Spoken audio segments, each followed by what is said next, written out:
Quickly enough, I've never made a homebrew. I just enjoy using a lot of homebrew. Okay, it's recording now, you chucklehead. Okay, welcome to the Counsel of Jesters, where with my friends Jar, King of Myths, and me, your humble narrator and whatever the fuck you want to call me, A Loki. laughing stock. Yes, I am a laughing stock. Thank you for noticing. Today we're going to be talking about homebrew and whatever tangents we go on. So prepare for fun, Or chaos. or both. It's Funos. Yay! Fun off. Oh. So, who wants to go first and explain what homebrew is, guys? I'm gonna go with King. He's Yeah, King. our resident DM. I'm a DM too, but I'm a chucklehead DM. Does that mean there's nothing on in there besides memes and elevator music? Mainly spilled milk, but yes. When it comes to the idea of homebrew, most people kind of associate it with D&D, but I think that's because most people think of tabletop games in general through the lens of D&D, as it is the main definer of the media. Because if you come into it, you come from the idea of knowing about it, and that's how you got into the space in the first place. You kind of can't really escape it nowadays through just the sheer exposure of it. Oh, that's true. For fuck's sake, I tried making my first homebrew world without even playing D&D. Then I got into D&D, but it was mainly writing for a story. But the concept of homebrew is just you're making something yourself based off of a set standard. So again, this idea of D&D, you're using the rules and template of D&D to make your own custom material that you plan to use for yourself and your group to have fun with. In some places, this can go further and become a third-party thing. Like I'm sure you've all seen some form or fashion of existing where people selling little booklets of adventures they designed with classes or creatures, magic items, things of that nature that they have designed to fit into the narrative of what they're doing. Again, mainly through D&D. Yeah, best example is the GM Guild. You can buy a lot of cool and maybe battle-tested homebrew. But yeah, there's a lot of homebrew there too. So Mm-hmm. some D&D people and make a Beyond living. has a couple of things on it. They're making it their kind own of exists. marketplace too for that too. Yeah. Mm-hmm. But I think Jar was saying something. Were you going to say, Jar? Yeah. We were talking about homebrew and how you can buy it online, or Mm-hmm. there are people that will just give you it. Oh yeah. You Yeah. just have to know where to look. But one of the people I play D&D with, aside from you, King, he really loves Cobalt Press for his homebrew stuff, Mm-hmm. and that is all pretty well tested and mostly balanced. Yeah, as you're saying, they're one of the mainstays of the community. Cobalt Press came into existence around, I want to say, the beginning of 4th edition, I believe. And they've kind of have made themselves a pillar of the D&D community. But I don't think they're strictly tied to D&D. I think they have done a couple of Pathfinder stuff. And from my understanding, they were planning to, and I think they're close to releasing their own system powered by themselves. I think so. Which I would be completely down for. I've used too many of their books to not love their game. Oh yeah.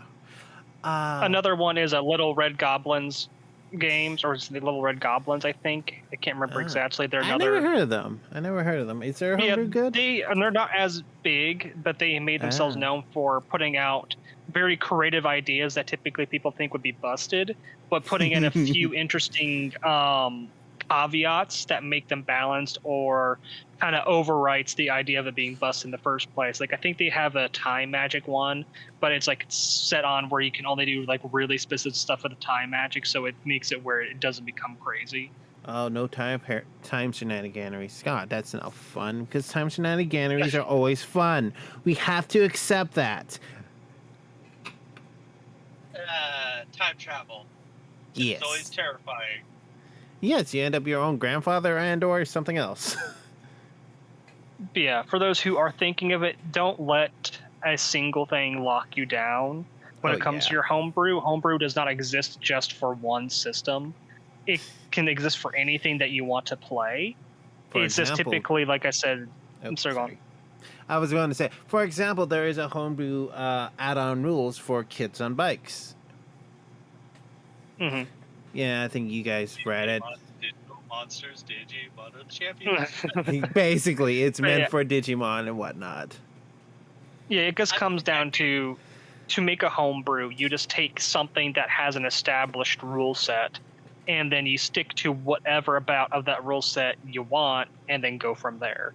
It can Yep. just be as little as the very core aspect of that rule set, like, oh, I like how the dice mechanics and character stuff works. Everything else, screw it, throwing it to the wayside, starting here.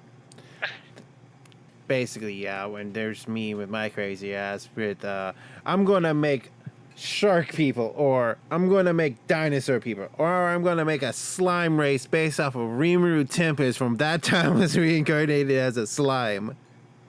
Oh, Chucklehead, you love all of your homebrew. Oh yeah, I even made it like 2 subclasses based off of a common rider. For those who do not know the ways of the Kamen Rider is basically the grandfather of Super Sentai. That is the grandfather of our, here in the West, we know them as Power Rangers. Granted, Power Rangers were literally a season behind every freaking time for what's going on in common Super Sentai. Oh, hell yeah. There's even that's some... because Super Sentai literally is Power Rangers. They were 1 for 1. It's just when they were bought by, I can't remember who was it. Was it Hasbro? I can't remember who bought the licensing for it was the American. Okay. I think it was, I want to say the same guys who dubbed Digimon, but I don't think so. Anyway, whoever did it, they're like, oh, we need to release these toys because there was toys in Japan already of the Sentais, and they're like, how do we get these in America? Like, what if we did this? And then I'm not gonna lie, that opening still for the original Power Rangers, that thick guitar riff still slaps. It does. But we did get cucked out of Time Fire, which is, if you don't know Time Force, go ahead, watch that. Time Fire is the best intro in that series, aka the Quantum Ranger, the other Red Ranger in that one. But I don't know. I'd have to go listen to it. It has a hard time living up to that sick guitar riff. Oh yeah, no, I recommend the original Japanese. But going back to the whole Kamen Rider thing, I made two Kamen Rider subclasses.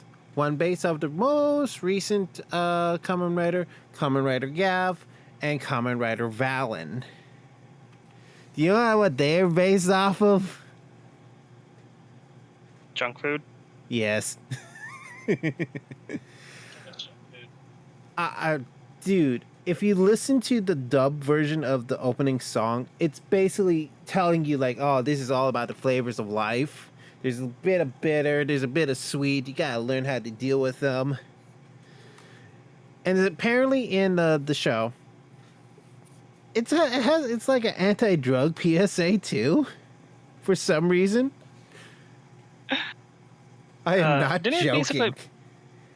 Did basically Kamen Rider become, after like the first, I think 2 or whatever, it's like whatever they held like deep in their heart as their true like main love is what they powered themselves with and kind of like designed their theming around? I believe they start with the concept first, then they make a story around that concept.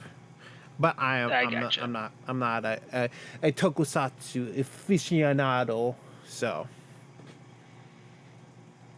By the way, the person who initially bought the American rights to use Super Sentai in America was I'm Saban. Oh yeah, Damn. I feel stupid now. But yeah, they basically then I think the rights went to Disney, then Nickelodeon, then Disney again. I think Boom Studios have their own like comics too, so good on Boom. They made Teenage Mutant I have Ninja no Turtles meet idea. Power Rangers. What about Teenage Mutant Ninja Turtles meeting Naruto? That was a crossover I was never expecting. I know that was pretty cool, man. And they kind of fused it into the world, so huh. I mean, technically, Mighty Morphin Power Rangers is a homebrew of Super Sentai. It is. Just to throw you guys through a loop. I mean, you are completely correct. Yeah, yeah, you are. Because they have their own. They're not one-to-ones, but they have close links to the storylines. So they took the Megazord scenes, and I want to say a portion of pretty much Fights. the costumes, and then made their own shows. Yeah. Yeah, I think in video game terms, it's be considered like a reimagining or a spin-off, like because they took a lot of the core concept and just kind of westernized enough of it to make it make sense. Yeah. It kind of sucks that the majority of the Red Rangers are like tax evaders and somehow killed a man. That's a true thing. He used a sword and everything. Yeah. Don't choke. Don't die, King. I'll have But- to point laugh at you. But yeah, going back to homebrew and everything, that was a weird tangent. But yeah, you can more or less make your own subclass, because going off of Tom and Rider and going into the world of anime, I made a monk subclass called the Way of the Spirit Fist. You guys have seen it. Yes. Yes, I have. It is just a pure brawling feat class. So, and I did add a couple of new things to the Kamen Rider classes. They're both monks now, subclasses. So there you go. And they both get proficiency. Yeah, they both get proficiencies in cooking utensils, and they get spells. Have fun with that thought. Based off of food. I'm gonna hunk a chocolate eclair at you. I'm going to eat that. No, I'm like, that's how I describe the spell, is I'm gonna hunk a chocolate eclair at you. Actually, it's purified water or create food and water and Hero's Feast. That's boring. Hey, just imagine a junk food table. You just spend one key point and you start cooking up a storm, and then there you go. You have a feast of nothing but junk food. Yeah, but there's something very amusing but having a reflavored like idea of Mentos and Diet Coke making like magic missile or something. That is kind of, to be honest, that would be funny. Like, and That would honestly be too perfect. And here's the cooler thing about homebrew. You can rip off a certain item from anything. For example, a book. I kind of am guilty of doing this, but I have ripped off a book called Seven Blades in Black. There's basically a fucking grenade launcher in that book called the Cacophony. Guess who made that into maybe a legendary magic item in his world? I mean, I made a literal reference as an item, you know, the Weeb Blade. Yeah, well, mine actually has mine has a giant. Mine can shoot. You can shoot logs of fire, ice, and sound out of things at people. I mean, I made a reference in King's first EOA games. Oh no! And by the way, EOA is a homebrew system that King made.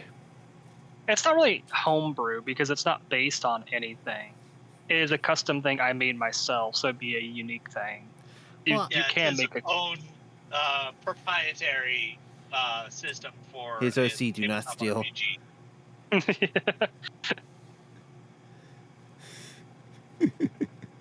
But I made a reference to a book series I was reading at the time. What was that again? I forgot. The book series is called Primal Hunter. Of course. I was expecting So- Tales from the Gas Station. Honestly, that would have been way harder to do in any system. I think you could do that in Kids on Bikes. Actually, yeah, you could. Kids on Bikes would make it too easy in comparison, but It would be funny though. pretty much Archer that can cover himself in Dragon Scale. I just kind of went with the Draconic Archer. I didn't notice that when I was when I first reading saw your character. So yeah. I just didn't announce it at the time. Oh yeah, that's true.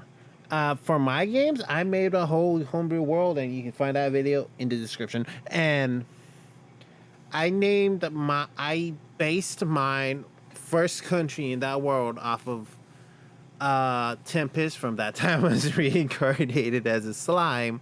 However, I did expand on it by taking ideas from different places and different. I think I want to say different IPs as well. For example, the country of Mercury. It was based off of the Yaksha's combat oriented system of combat or community. And then I took another anime I think I saw where you have to beat the old leader to become the new leader, because the old What about leader. Afro Samurai? No, I don't think so. I think it was. That's just kind of how it sounded. But I did take a lot of stuff from different places to make Mercury, and then I'm like, how do I make Grendel's? Basically, it ripped off Grendel from Beowulf. I'm like, okay, how do I make this country into a actual country? Queens in power. Okay. How do I make the queen in power? Royal warrior nobles. Okay. Why does the queen is in power? Because she has dragon blood in her veins. That's all I got for that one. And they're more war, and they like their magic swords. Yay, magic swords. As long as you don't make Iron Cred, I'll be happy. I don't think I did. That was weird. I did make NPCs for each country, and then I used old characters that I used to play and have the sheets for and whatnot as guild leaders. That was fun. I will say this, as an anime fan, SAO was very boring. That's why I said, no, please don't do Iron Cred. Oh, hell SAO no. was just written by someone who had no idea how games. It would have been such a boring game if that ever existed. To be honest, I think his daughter took over from writing that whole IP for him. That's why you got Gun Gale Online. Yeah. Oh, when it starts getting better? Yes. Kirito has an emotion. Kirito has a woman avatar in a different game. It's not like most of us play as females in different games. I mean, I do. I do too. Because if I'm going to stare at someone's rear end for 8 hours, because most games put you at the looking at their backside, Yep. I'm going to pick a female rear end. Oh yeah. Yeah. Yeah. Fair enough. I do Go King. Go Sorry. for it, Okay. King. I was gonna say, for it comes to homebrew, my time of it comes a little bit before. I started D&D in 3.5, which is a very different state of the world from where D&D is now. Oh yeah. The power I started level- in 5e before the new rule set. So yeah. Go. Sorry. But yeah, the power set of that was very different. For those who don't know, one of the biggest things of 3.5 was when you were building stuff, one of the first questions you would ask is, what's your LA? And that means is, what's your level adjustment? There was stuff you could get in 3.5 that would basically make you stronger to the point where you had to nerf it by making it get a certain amount of EXP before they could go past level 1. So, like, say you have an LA of 3, you had to get to level 3 and level of EXP before you can move to level 2. Okay, that's gonna be very convoluted, very fast, if you ask me. I actually understand that because I have played 3.5 and I've played many races that had a level adjustment. One of my favorites was a werebear. Mm-hmm. Which was a LA of 6, if I remember correctly. They were very high up there because they had 3 different damage resistances that you got to pick and immunity to disease, if I remember correctly. Damn. Uh-huh. Why didn't they put that in 5e? I think it was a 3-level adjustment, though. I'm probably wrong. Eh. But if you took, it was a 2-level adjustment if you were a turned were creature, 3 if you were a born were creature. Damn. The main difference between the two is the born were creature was actually allowed to transform at will and use the hybrid form. Mm-hmm. Mm-hmm. Whereas the turned was always subject to the moon. And here's a funny thing I found while scrolling the interwebs. But apparently, werebears are lawful good for some Yes, it's reason. very funny. So I've just imagined like a werebear turns into their werebear hybrid form and they lose all control. And like, time to build a house for the poor. One of the funniest up to memes I remember code. going around was it's like someone slowly turning into a werebear. They're like, I must stop all forest fires. Smokey the werebear. Oh, that's so funny. But yeah, yes, so I was werebear for a good while, and the reason I picked werebear is my DM at the time had rules against what alignment you were allowed to be in his games. Oh. Yeah, it was not pleasant because a lot of the prestige classes in 3.5 that were any good required you to go evil. that's not necessarily true. It depended on what classes you were playing. And if you were playing a rogue, yes, you had to be a form of evil for assassin because you actually had to kill someone strictly for your own reasons. It couldn't be for anything else but for self-serving purposes. That was actually listed in the subsection of assassin. So money. Money. Well, it could be money, it could be revenge. Like, it doesn't matter what the reasons were, but it had to be a selfish reason. Okay. You can straight up just say, "Oh, I stabbed him because he looked at me sideways." Yeah. I kidney shank. Who kidney shanked me up? But Bone Knight, a form of paladin, didn't have a lock-on alignment. Shogun didn't have a lock-on alignment. That was a fighter subclass. Was pretty decent. Okay. What was the one? There was one that was you had to have someone that was the prestige class watch you as you fought something that was 5 CRs above your level, and you had to solo it and kill it yourself. I can't remember what that one was called. I don't remember either. Fuck. Yeah, there was some ridiculous stuff that you had to do for some prestiges. Oh yeah. Oh god. But some of those prestiges were worth it. I'm just surprised that you had to solo, like, for example, a CR higher than you, 5 CRs higher, right? Mm-hmm. Doesn't that equal like almost player kill if the DM was dickish enough for it? Yeah, like if you were, it was very, very hard, but the prestige class was really, really good. Okay. But there was another one. I had a shadow dancer at one point where you had to have dodge and mobility from either rogue or barbarian to get it. and I managed to get it through fighter with a few multi-class levels into rogue.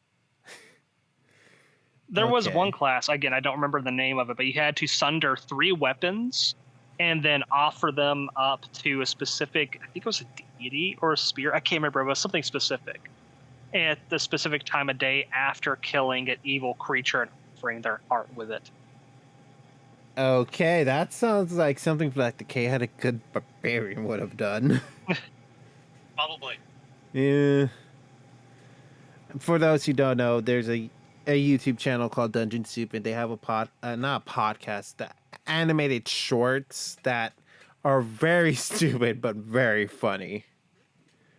I do recommend watch it with captions on. Makes it everything funnier. Oh, makes it 10 times better. Oh yeah, even the recent video.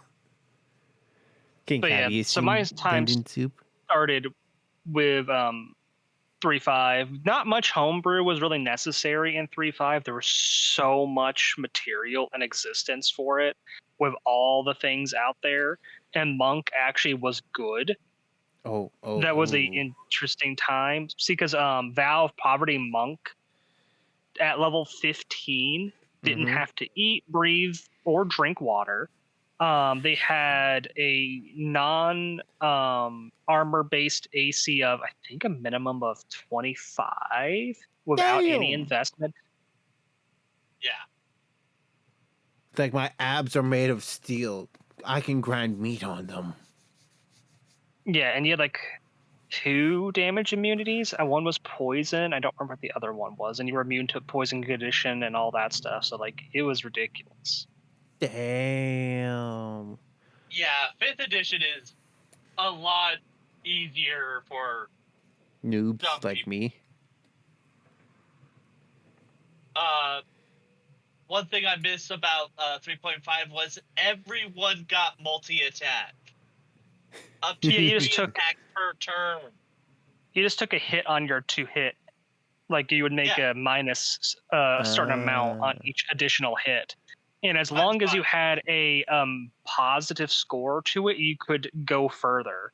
So until you ran out a positive modifier on your to hit, you could still make attacks. So you got to go beyond plus ultra. Theoretically, you could go forever.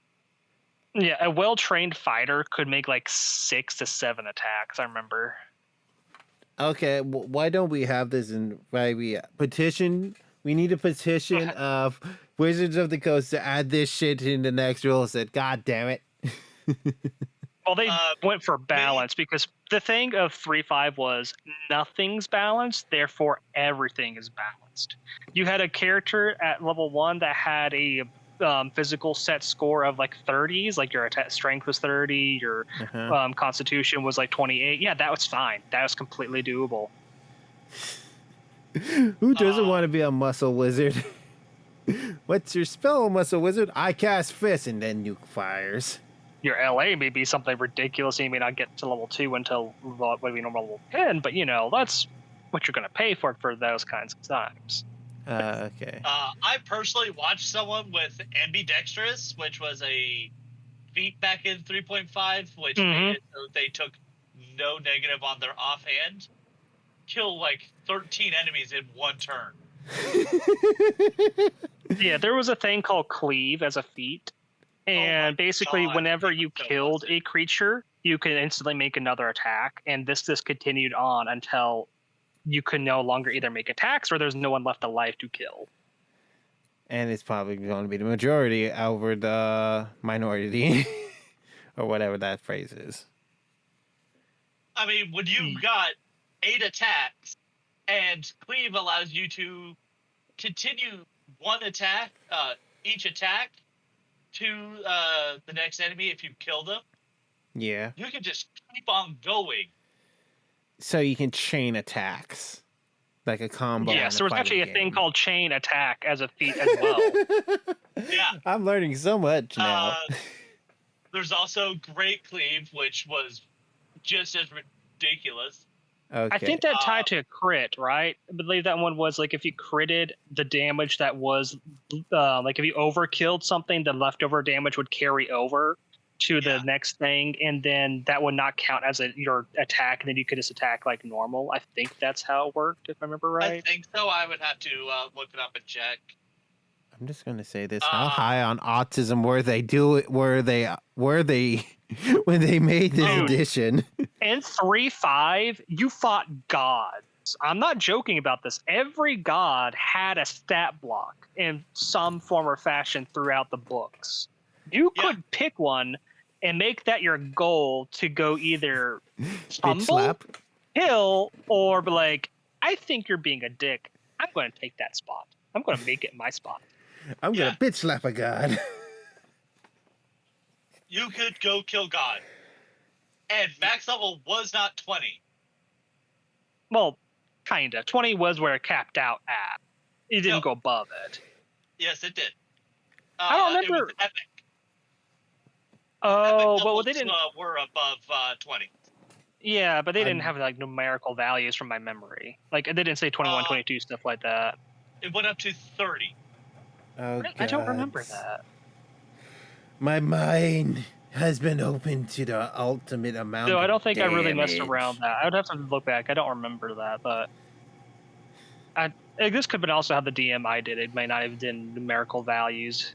It was so long ago. Well, with that, I've only gone to epic once.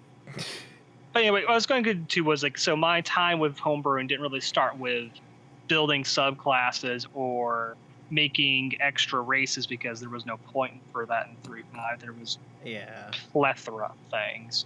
It was making my own unique worlds of stories I wanted to tell using the mechanics that were there. I don't miss the character sheet of 3.5 as much as I remember having fun with a lot of stuff. The 3.5 character sheet was god awful.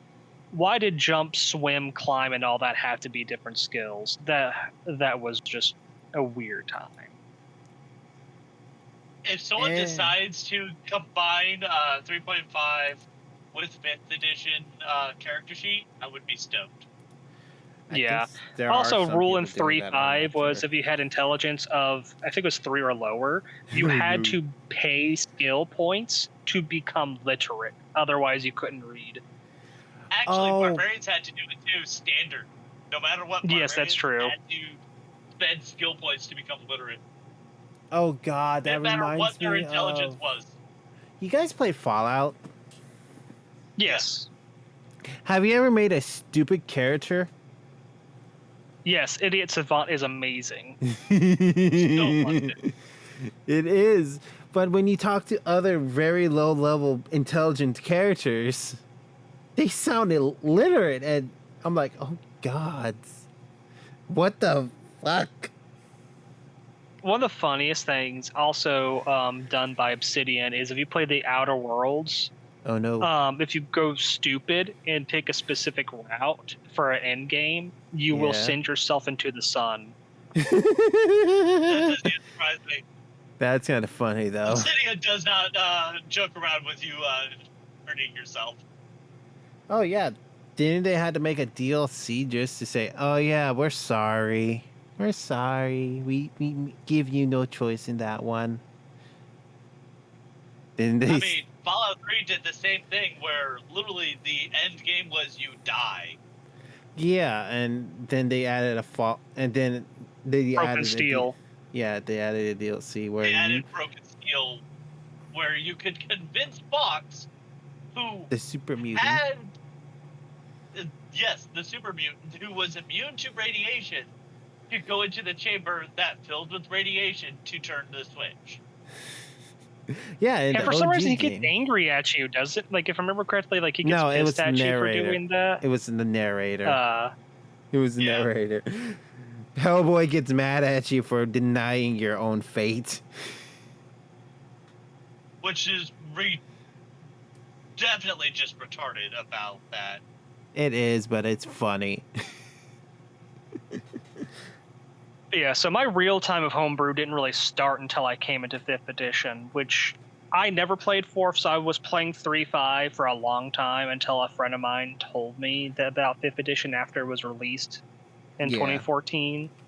And then we shifted from 3 to 2014, 5e. because I Ooh. liked the sheets so much better. The skills and stuff like that made so Oh, much yeah. more sense. Not having to Then deal with you have to skill use a points. spell. I don't miss having to deal with skill points.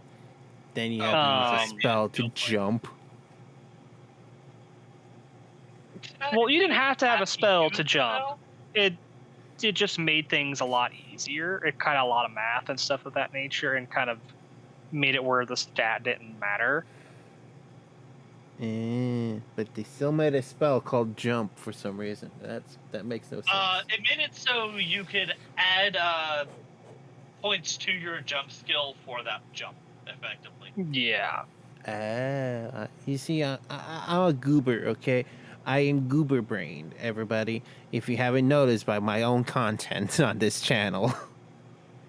But let's just say it's a good thing they left a lot of spells in 3.5 because there was a spell, I think it was Negative Energy Wave or Negative Energy Beam, and it literally took levels away from you. Oh, Yeah, shit. That's something that they don't do a lot of in 5th edition, where enemies can just take stat points away. So what you're saying is if there was a lich in 5e, not 5e, in 3, I'm going to say 3.5, correct? Yes. They have that spell. You can basically weaken your whole playing party to a point where I can kill you now. Correct? Yeah. Oh, you could make it where they can't even use certain abilities because it lowers their level. So therefore, if they had level tie-ins on this stuff, those abilities were taken away. Oh, that's very dickish if you ask me. Yeah, it was a ridiculous spell. Also, there was good liches in 3.5. They're called dry liches. They were clerics that were turned into liches. Why don't we have those in 5e? I know that Pointy Hat's making a lich out of every class. I'm like, God damn it! Why don't we have cleric liches?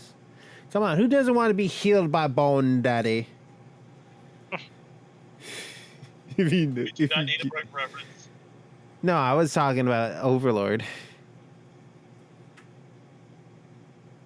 That's something Brook would say, not Namon. Oh no, it's a fan base reference.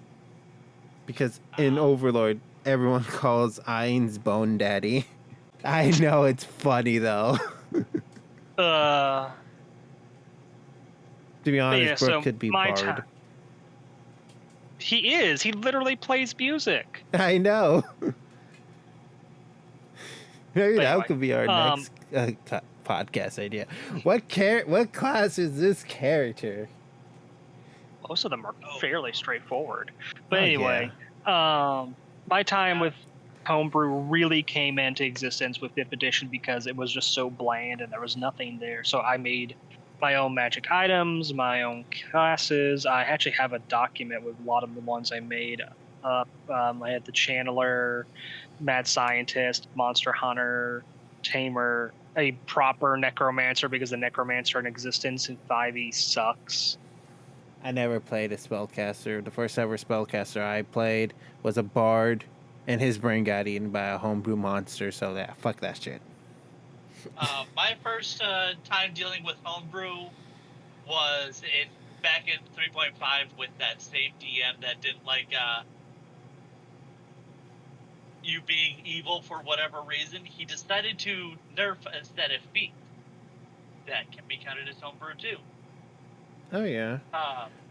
I did put a video in in general where a guy basically got a legendary item. I forgot what it was called. It's a chain, and they added a ability to it where when you take fire damage, your movement speed is doubled, and they kind of break the game. That is another thing. Homebrew can also break your games. So you gotta balance wisely. I mean, when you're at level 1 with an AC of over 20 wearing a pretty pink dress, then you can talk to me about breaking the game with homebrew. I actually made a level 2 character with an AC of 21 for some reason. Mine was a level 1 spider. Just a bare basic spider using 3 feats. My character didn't use feats. He was, I think, either level 2 or level 3. He had a insectoid race, not wizard because it was someone else's homebrew. And he was an alchemist. I think he was an armor smith, so that gave him a boost to his AC. So yeah, it was either 21 or 24, where I somehow messed up or something else. In 3.5, feats weren't optional. It wasn't a thing like, oh, the DM's like, oh, you could do this or that. No, it was, you got this. And nothing got as much feats as the fighter. First 2 levels of fighter gave you a feat. First level feat, second level feat. So most builds, if you were to like see them laid out, which a lot of people did to stuff online, was if you were building some kind of martial character, you would either start as a fighter or you would subclass into a fighter as fast as possible. But typically you started as a fighter first for the first 2 levels to get those feats. Yeah. And then you would branch off into whatever you wanted to. And then you would have basically everything you needed to start your prestige. Typically they called the prestige trees. Because back in 3.5 you had to have a very clear layout of where you wanted to go because things like feat chains existed. And there's 5e you had where to have specific feet in a row. Yeah, and there's 5e where you can pick whatever feat you want. Do you want the alert feat? Okay, you're alert. Hey, do you want the sentinel feat to be a dick to your DM? Yes, you can. Come on. There's so many things in 3.5 I miss, but I don't miss being able to bully DMs because my brain wants me to. Like, I choose to be nice about it with newer DMs. Oh yeah. Unless the DM's a dick, I say don't bully them. I don't miss feat chains. They were so annoying. You had to very meticulously plan out so much stuff because if you didn't plan right, you could end up with a horrifically mismatched build, or you'd just be this close to accidentally missing out and building into your prestige. Yeah. One feat that I loved, I can't remember the exact name, but it was like combat elation, where as soon as you got your first strike in, it made the entire battle so much easier for your player, your character. You got healing, up to attack and damage, everything. Hey, whoever's been watching this so far, you're getting ideas for homebrew right now because we're listing shit off from an older system, and then there you go. You have ideas. Just throwing them out there. The thing I really do miss that I would love to see some homebrew bringing back into, which I kind of did in my channeler class with the giants, is that there's not really size categories anymore in D&D. Like, they exist for monsters and stuff, but that's pretty much it. Back in 3.5, you could be any size category you wanted. There was like pixies and fairies and stuff of that nature that were your smallers. You had some of your larger ones like minotaurs. You had like minotaurs, Goliaths, and those were large. Goliaths were medium, but they could be counted as large for weapon and carry weight. Yep. I thought they were actually big. I don't remember. I think they were considered large in 5e before the rule update. I don't know. I'd have to look back in 3.5. It's been so long since I read them because I remember having a Goliath character that had Titan's grip and Monkey's grip. So and they were a half Minotaur. So half Minotaur was a template you could use, which was a half CR, which boosted you up one size category. So I think I was counted as a gargantuan creature due to all the stuff I did. I was using a giant hunting bow and I was shooting trees at people. It was a hilarious time. We need that in 5e. God damn it. We need to shoot trees at giant fucking dragons. Who doesn't want to see a tree flying through the air? My good buddy was a gnomish assassin, so he would go and hop on my quiver, and I'd just launch him. Beyblade, let it rip. It's basically launching a little guy at a bigger guy. Like, oh, I'm not gonna hurt. This is gonna hurt, but my friend here is gonna make you hurt even more. And what's really cool, I have not seen any of these exist in 5e. Back in 3.5 and Pathfinder, there was things called critical feats, and they were feats that triggered upon hitting a critical hit. Okay. It's like Vorpal. Yeah. But it could be things like causing a bleed, causing stun. There were all sorts of different types of variations on that. And they can't be easily spammed too, so that's a good thing. No, they could be. What? Back in 3.5, there was a thing called crit range, and there was specific weapons that could crit on a specific chain of numbers, and you could have special abilities and things stacked upon that to shorten that. Like there was, I think it was the Krukri, which was like a 17 or 18 to 20 crit range. And then you could have it honed, and it was honed and sharpened, I think, was the things you could do to it. And that brought it down to like a 15 to 20 crit range. And then there was improved crit. Mm-hmm. Which makes it so you eventually you just start critting on anything above a 1 if you do it right. Yeah. So what you're saying is, if it hit, it crits. Yes, essentially. But back in 3.5, there was a thing called confirming criticals. Okay. So when you rolled a critical hit, you had to roll again, and if you still hit that time, it confirmed the crit.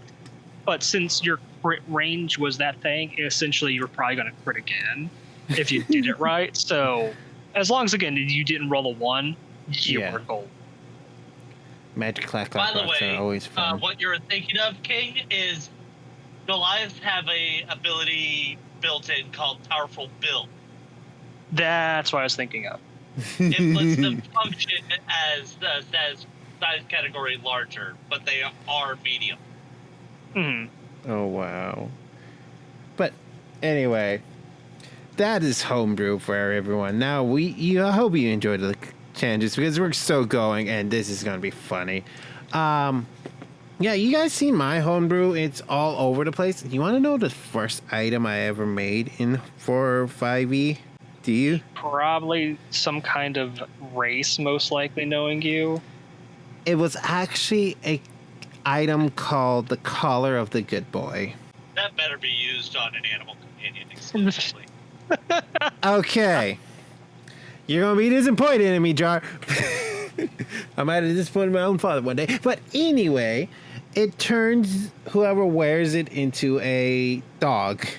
Its breed is equal to the size of said character. For example, if you are playing as a kobold and you equip this to your kobold and attune to it, you become a Chihuahua, the most powerful dog in the universe. Gotta admit, Chihuahua Spidey is very powerful. But they just bite a lot really, really fast. Oh yeah, that's powered Chihuahua Spite. They have Napoleon syndrome for some reason. Napoleon wasn't even that short, which is the funniest thing. It he was is. like 5'7", 5'8". For that. Anyway, but yeah, or if you have, for example, a Kanku, it becomes a pug. But depending on your... I don't know, I'm just naming random breeds, okay? Speaking of Kenku, sorry, you finish your thing. I also made a companion piece for the Collar of the Good Boy called the Harness of the Dog Form. Basically, it came in multiple rarities, and sorry about that. Suri was being a bitch. Anyway, the forms they went from common to legendary, so have fun with that thought. But with the legendary one, you get more movement speed. You get like bags or satchels of holdings that holds a lot of shit. So yeah. Okay, now go to continue with that thought. I'm gonna need to figure out how to get rid of that part there. Well, Siri was being a bitch. In 5th edition, it talks about them being cursed, and that's why they can't speak. I believe in 3.5 it actually gave the background of why they couldn't speak. I can't remember specifically. It's been way too long since I read Kinku. But in 5th edition, it's just like a vague thing that like doesn't really have anything to do with anything. But if I remember right, I think 3.5 had material talking about like their origins and stuff of that nature and like what affected them. But that's just a hazy memory. It's been way too long since I messed with that. Yeah. But there's a lot of stuff that kept on that is very funny to homebrew up. For example, I made another magic item called the Trinket of Distraction. It's a fidget cube. You have to make a wisdom saving throw just not to fidget with it. And each side did a random thing. Let's see here. I was weaponizing autism in D&D. I have a 26-page document with all the magic items I made. Damn. Oh yeah, you showed us. Yeah, you showed us this document once, and I'm like, oh shit. I like this one. Yeah. The sombrero. I love some of them in here, like the mustache of false identity. This very fake mustache, when attached to its owner, make them look like a different person. Only true sight can see through this disguise. I think I made a mustache of languages, and basically it has to be on your upper lip, and only for it to work properly. And best way to say it is, you know that communicator mustache from Phineas and Ferb? Mm-hmm. That's basically what it was. And then I had the Hat of Awakening. Basically, it's Perry the Platypus's fedora. I took a lot of shit from different places. So yeah. Yeah. Here's some fun cursed items I made that weren't actually stuff that could instantly cause your party to hate you. Squeaky shoes. These boots make loud, unmuffable squeaks as the owner walks around, giving disadvantage on stealth checks. They can only be removed by casting Remove Curse. Clown shoes. Well, you could use them as a decoy. Like, one player be the decoy as to everyone else just like, oh, look at the clown.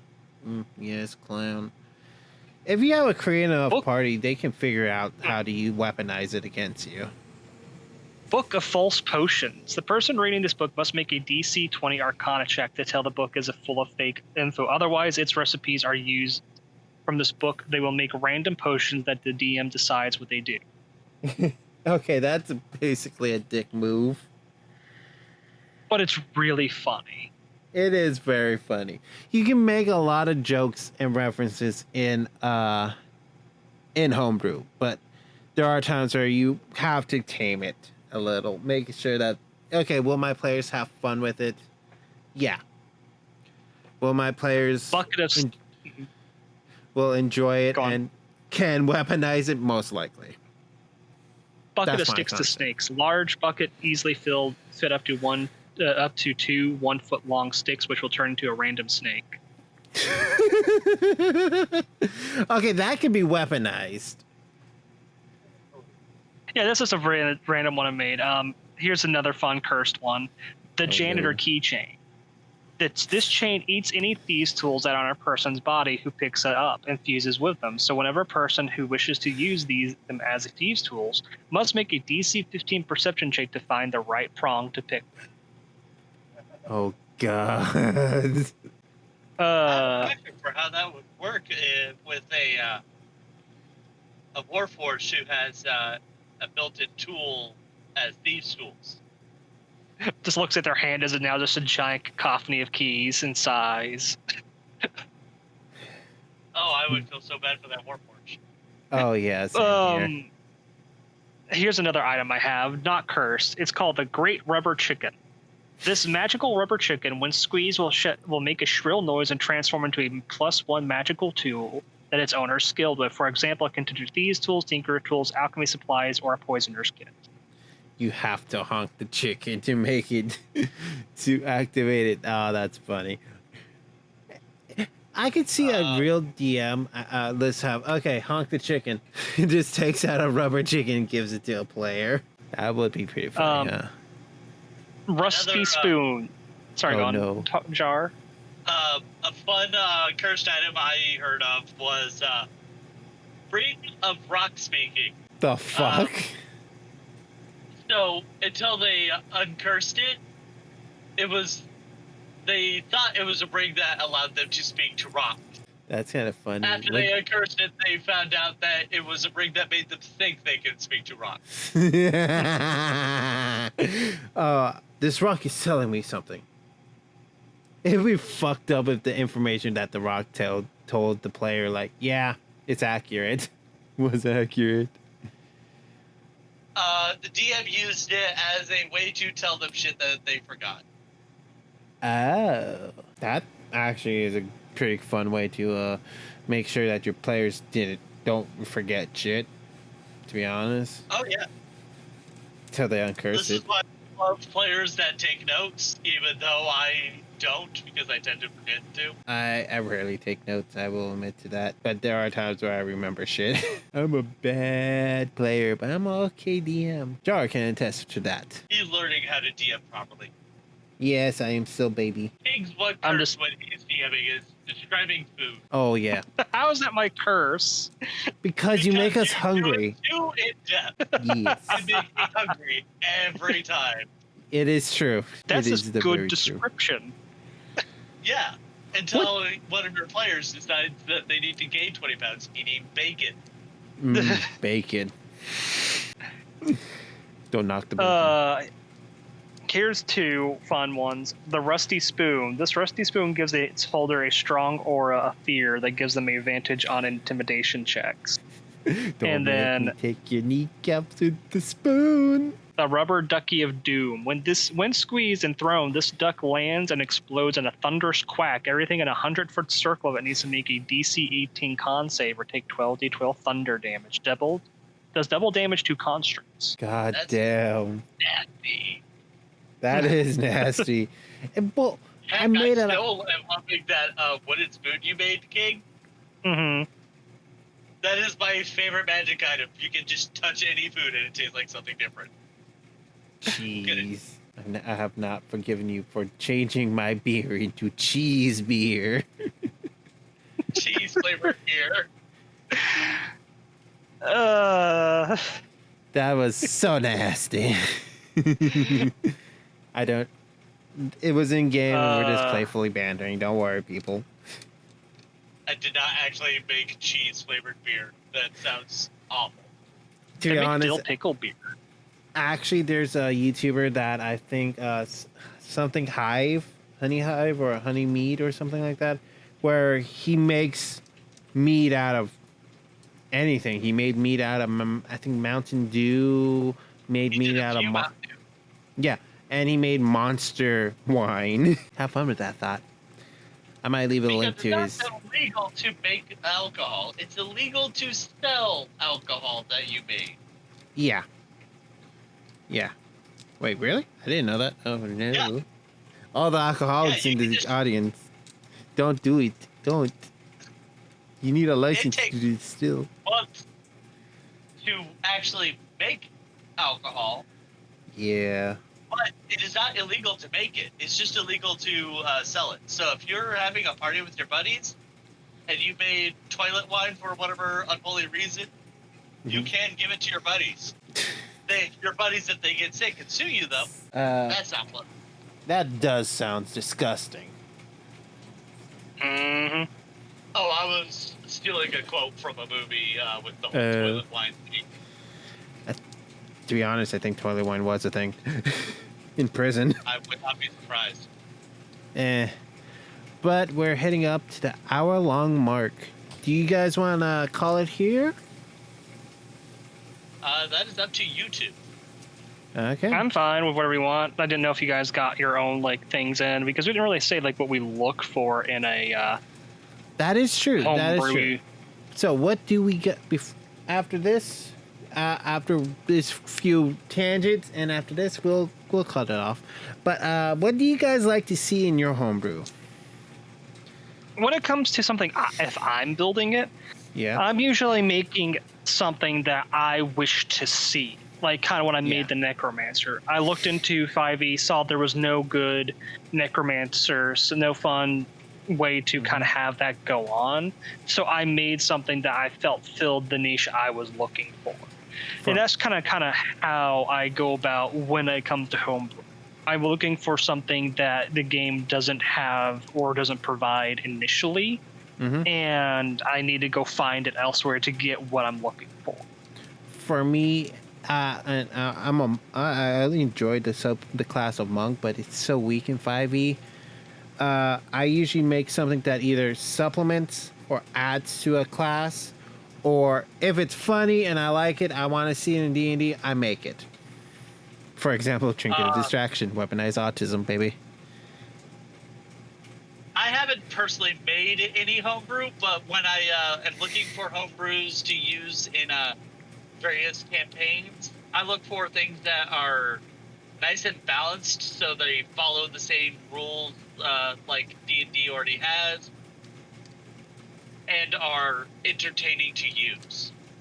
Like, I used King's Necromancer, and that was kind of fun. One of my current favorite races is from a YouTube series called Fool's Gold. And the race, I don't remember what website I found it on, but it's called Fortnite. The what? Robotic-looking elves. Oh, Robo Elves. Okay.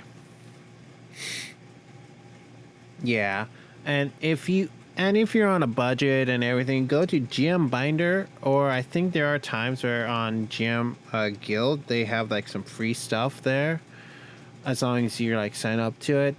So have fun with that.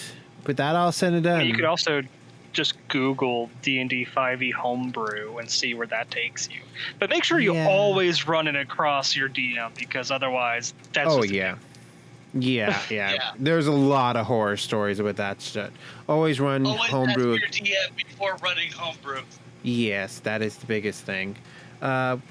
Before, like I said earlier, with that all said and done, please give us a like, comment, and subscribe to the channel. And Jar King, do you have anything last words for the audience? Don't do anything too stupid, or I will point left. Okay, he is in your walls. Remember that, people. King, my main thing is just have good talks with your GM, DM, whatever system you use, whoever you call your person in charge, because the more you talk with them, the more you learn, and you can craft a story that you both can enjoy. That seems reasonable, but remember, children are a thing.